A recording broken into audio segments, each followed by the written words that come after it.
Hi, this is Sue Jackson, and I'm here with my January reading wrap-up. I kicked the year off right. The first two books that I read absolutely blew me away. I am already confident that those two are going to end up on my best of the year list at the end of the year, and it's only January. So very excited to tell you about those and the other great books I read last month. I definitely chose the right book to start my year off. I read Lessons in Chemistry by Bonnie Garmis. This was a Christmas gift from my husband. Of course, I have been hearing wonderful things about this book ever since its release last year, but I enjoyed it so much. There is just so much going on in this book. It's about a female chemist named Elizabeth in the 1950s and 60s, which was not a great time to be a female scientist, as Elizabeth soon discovers. So she's got a master's degree in chemistry. She gets a job with a laboratory nearby, a research lab. She loves the work and is very excited about it. She is brilliant, but she's treated horribly by her male colleagues and her male boss. In fact, she's probably the smartest person there, but they treat her like she's a lab assistant, make her do all this scut work. She's got this research project she's really interested in doing, which is actually something that there's funding for, that there's excitement for in the scientific community, but they won't let her work on it. And then Elizabeth meets Calvin. Calvin also works in the lab.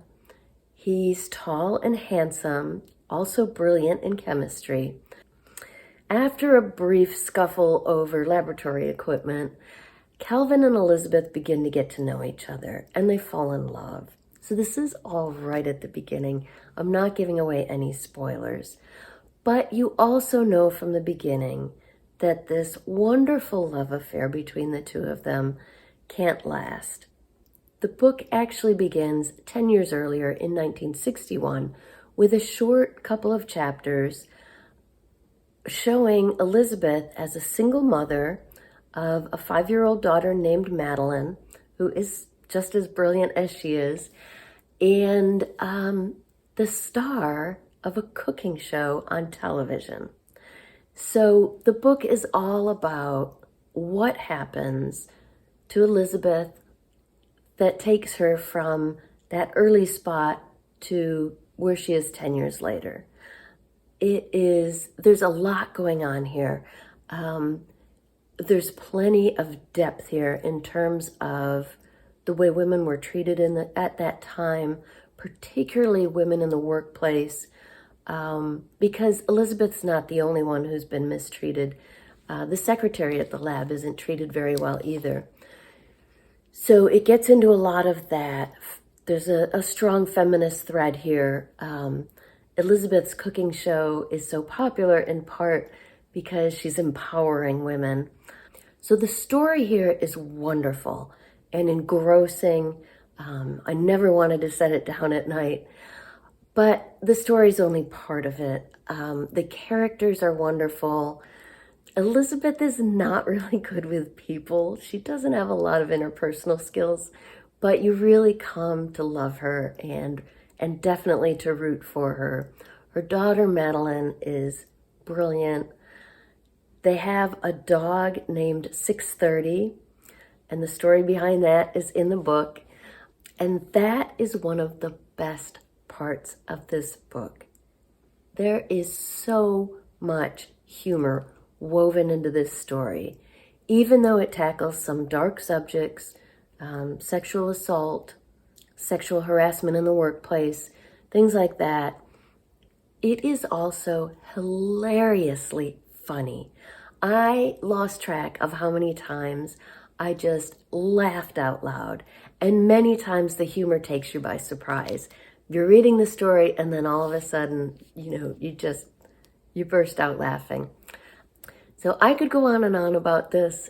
In fact, at the beginning of the year, for my blog, I decided I've been really overloaded lately My health hasn't been great this past year, so I decided I'm not going to review every book I read the way I have for the last 17 years.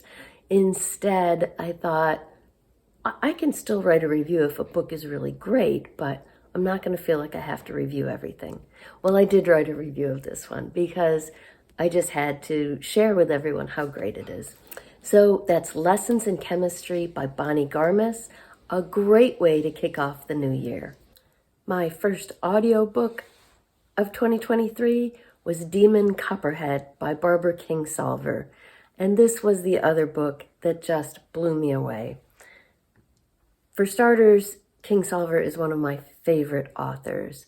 Love Poisonwood Bible and The Bean Trees are both permanent residents of my top 10 list of all time. And I've enjoyed many of her recent novels. This one, it's on a par with her best. Now, this is a long novel. It took me almost a whole month to listen to it. But even when I got to the end, I was sorry it was ending. That's the kind of story it is. And she is such a magnificent storyteller. So you might be able to tell from the title, it's a little bit of a take on David Copperfield by Charles Dickens. So what she's done is taken sort of the framework of David Copperfield, and you don't have to have read that to enjoy this, and she has set it in modern day Appalachia, here in the US in Southern Virginia. It begins in the 90s with a young boy who has been born to a single mother. His father died before he was born, just like in David Copperfield. His name is Damon, but everyone calls him Demon. Nicknames are big in this part of the country.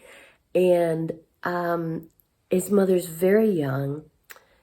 She's an addict. She's trying very hard to stay clean for her son. And they live in poverty. Next door to them are a wonderful family named the Peggotts. Again, if you're familiar with David Copperfield, you'll see the parallel there. The Peggotts are really warm and kind. They also don't have much money, but they treat Demon like one of their own. In fact, Demon is best friends with their grandson, who's known as Maggot. Again, nicknames are big in this novel. So the novel follows Demon's story from being a young boy through all of the horrific challenges he faces as the son of an addicted single mother in Appalachia in the 90s.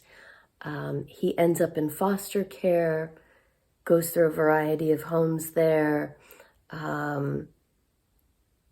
Through it all, he remains close to the Peggotts. So I don't want to give any spoilers. It's a long book and a lot happens.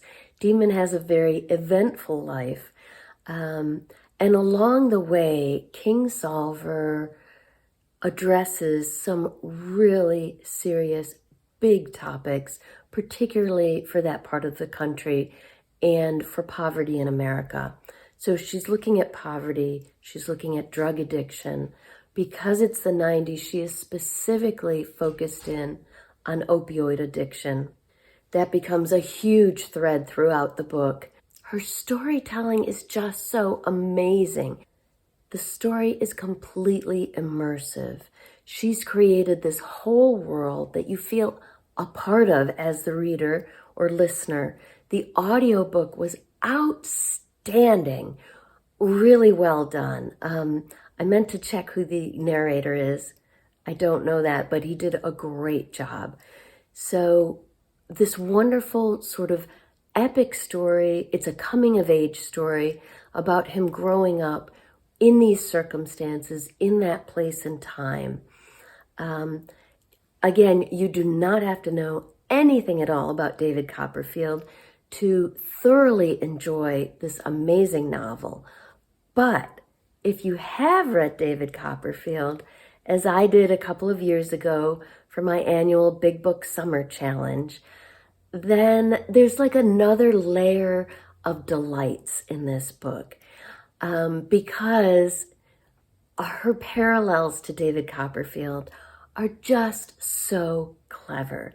You can see it in the phases of Demon's life and the challenges he faces and the things he goes through. But you can also see it just in the character names. Just, again, so clever the way she has mirrored that classic while creating a wholly original story set in modern times.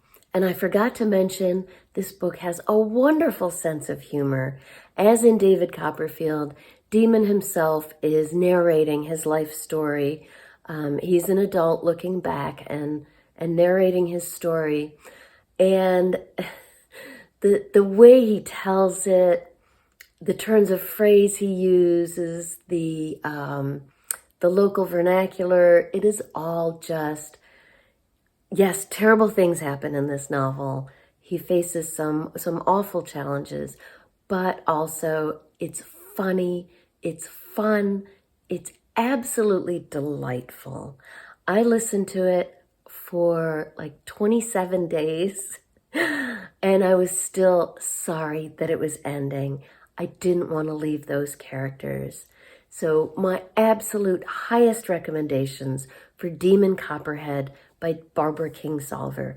I have no doubt that this will be on my top 10 list, possibly even number 1 at the end of the year. Next up in print, once I finished Lessons in Chemistry, my neighborhood book group was discussing The Department of Rare Books and Special Collections by Eva Jersic. We had to travel for a family funeral in early January. So I was so happy that I had gotten an iPad mini for Christmas. It has worked out beautifully. It was the only reading material I took on my trip. I had my book group on here, book on here, as well as a backup book. I was able to download magazines from my library. So I digress, but I am loving the iPad mini, and that's where I read this novel. It is about an older woman named Liesel, who is suddenly put in charge of the Department of Rare Books and Special Collections, the library that she works at in a large university in Toronto. Liesel's boss has had a stroke. He's hospitalized, he's in a coma. So Liesel is made the interim director of the department. She had no idea this was coming. She was actually out on leave working on a book. So she has to come back to work suddenly, take over. She really had no intention of doing this, but she's going to try her best. And then on her second day on the job, she finds that their latest acquisition, which is extremely valuable and rare, is missing. It was supposed to be in the office safe. Once she gets her boss's wife in to open up the safe for her, she finds that it's empty. So there's a mystery at the heart of this book, but it is very much about the characters as well, about all the different people that work in the department, in the library with Liesel, about her boss, the university's president, who's only concerned with PR and fundraising. So Liesel is constantly butting heads with them.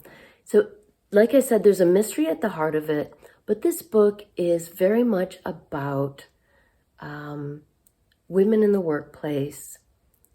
Kind of a thread here, since I had just finished reading Lessons in Chemistry. This is, of course, more modern. This is set in present day. But Liesel's really fighting some battles as not only a woman in charge of a department in academia, but also an older woman. So that's the other thread here about aging, what it's like to be an older woman. She talks several times about how older women are invisible in society. So there are these different threads, very engaging story and characters, and the mystery at the center of it. Now, I enjoyed this book. I gave it a 7 out of 10 at my book group. But the other ratings in our book group ranged from 2 to 9. So there was a wide range of reactions to this book. I'm not really sure why.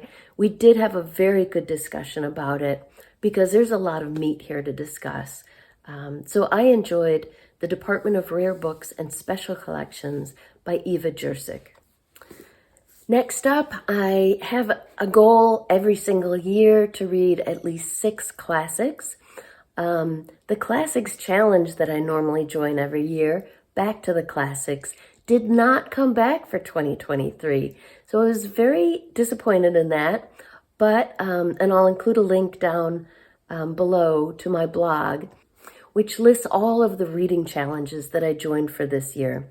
So I just pretended it was still going on. I'm using their categories from last year, and I still have a personal goal to read at least 6 classics this year. So I wanted to get a good start in January with The Good Earth by Pearl S. Buck.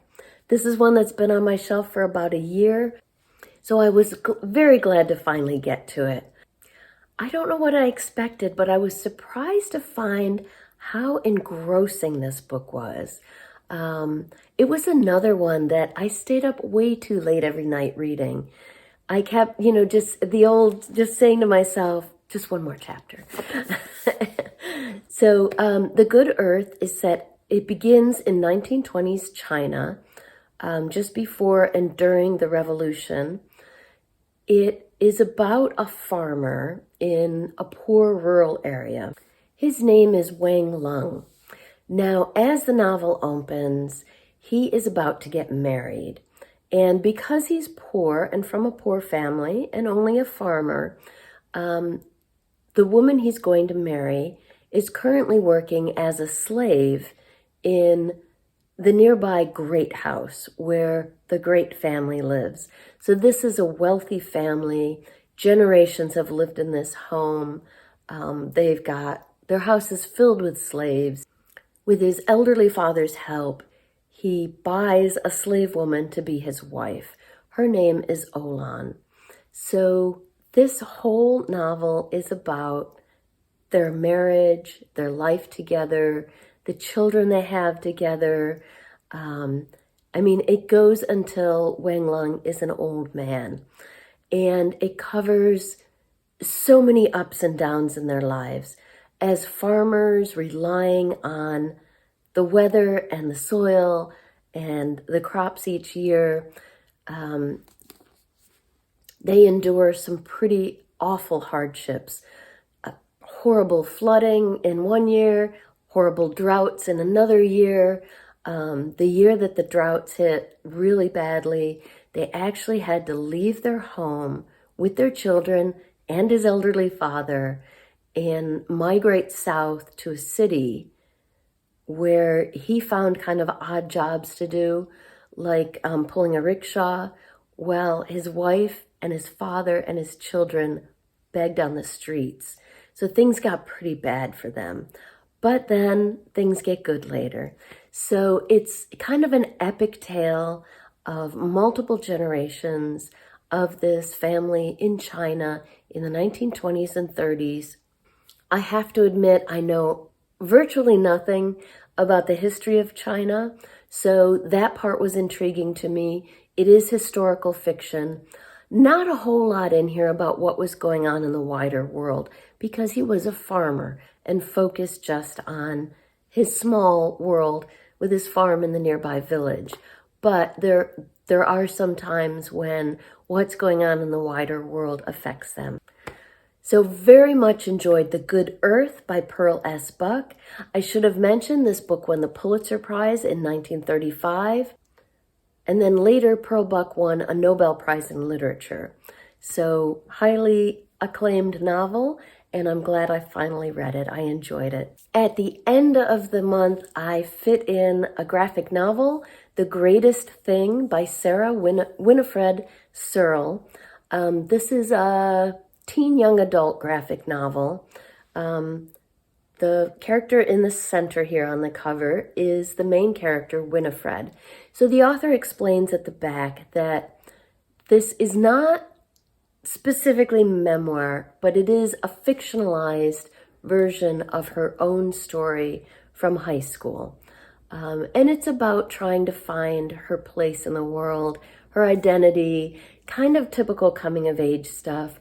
Though Winifred in this novel is dealing with some mental health issues, anxiety, panic attacks, some other things. Her two best friends from middle school have gone to a different school for high school, so she's feeling very alone at the beginning of the novel.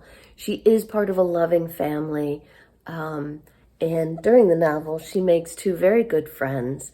I really enjoyed this. It's a beautiful story, beautifully drawn. That's Winifred talking to an old friend from middle school and talking to her guidance counselor. She is very good at photography and, of course, with drawing. And so this is how she becomes good friends with these two. They're in her art class, and she's acting as kind of a mentor and tutor and helping them with photography. This is kind of a book within a book sort of approach. Because Winifred and her two friends decide to make a zine together. Her friend Oscar is a writer, so he writes the story. Winifred does the drawings. April takes care of binding it and putting it together. And they put together several issues. So within the graphic novel, you can see here some pictures showing how April did the binding. So within the graphic novel is the zine. And the story that Oscar wrote and Winifred illustrated. So I think there are 3 issues included in here. So you're getting her story as she goes through high school and making this zine with her friends as part of her story. So very much enjoyed The Greatest Thing by Sarah Winifred Searle. It's a teen young adult graphic novel with beautiful illustrations. And finally, at the very end of the month, I squeezed in one more audiobook. Because Demon Copperhead took me 27 days to listen to, I only had a few days left in the month. So I went through my backlog of middle grade audiobooks, and I chose the shortest one I could find, and it worked out wonderfully. That was Land of the Cranes by Ida Salazar. So this is, as I said, a middle grade novel written in verse. And I always like listening to novels in verse on audio. I have to admit, I'm not very good with poetry. I'm sure I need to read more of it, but I love listening to novels in verse because then the narrator provides the rhythm that's missing when I read it myself. So this is an immigration story, and I've listened to a lot of immigration stories, particularly middle grade. This one was different, not just because it was written in verse, but it was specifically about a girl and her mother being held in a detention center, which was eye-opening and horrifying. But it's a beautiful book. As it starts out, 9-year-old Betita is living with her mom and dad in East LA. Her mother's pregnant, like 8 months pregnant. Betita goes to school. She loves to draw. Her teacher encourages the kids to write. I'm not going to be able to remember the exact words. Something like feeling drawings, drawing how they feel. So this is a thread throughout the story, Betita drawing what's going on in her life and how she feels. So one thing that was interesting to me, especially interesting about this book and unique to me, is that Betita and her family were part of a group of people descended from Aztecs, and their homeland, called Aztlan, was originally in the southeastern United States. which at the time was a part of Mexico and was later annexed by the US. So when things start to get violent in Mexico and the drug cartels are taking over, I think it's Betita's uncle that gets killed down there. And the family decides they need to leave. To them, they are returning to their homeland. This area where, this sort of mythical area where their people came from originally, in the mountains east of LA. So that was really interesting to me. I have never heard that little bit of history before, that the Aztecs were originally from what is now a part of the US. So that's why they came to the US. However, early in the story, Betita's father gets picked up by ICE. He gets deported. So one day, Betita and her mom are with her uncle. Her uncle's driving them to the border. There's a place where there's a fence where they can at least see her dad. So they're trying to just stay on the US side, but go to the border so she can see her dad and her mom can see her husband. But her uncle misses the exit, and it's the last US exit. So they end up, of course, at customs at the border crossing. At that point, Betita and her mother get picked up. They have already applied for asylum. They have a lawyer. They're waiting for their, as are many immigrants in the US, they're waiting for their asylum case to be heard. But it doesn't matter. When they're picked up at the border, they're thrown into a detention center, and with a lot of other mothers and children. So they're in a cage with cement floors, no beds, no blankets, just a cement cage with about 30 other mothers and children. It's a horrifying experience. So I don't want to give anything else away. And I know so far it sounds dark, and there are some pretty awful things that happen, but it does end on a hopeful note. So this novel does have elements of hope.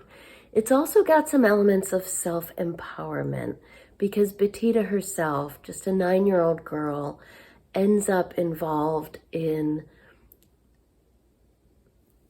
a protest that actually brings some action. So there's some empowerment there. There is some hope, but it does shine a light on this horrible situation. While, like I said, informing about this piece of history I knew nothing about. Now, as I said, I loved this on audio, but I should mention that after I finished it, I looked it up online and did the look inside feature on Amazon, and it has drawings in the physical book. So the print book, you can see the structure of the verse and drawings.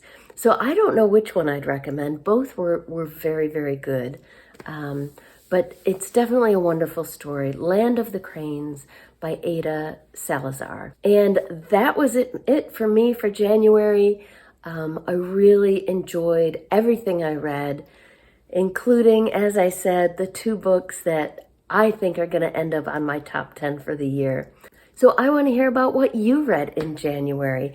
Let me know in the comments down below how the first month of the year went for you, what your favorite books were, and if there's anything that might end up on your top 10 at the end of the year.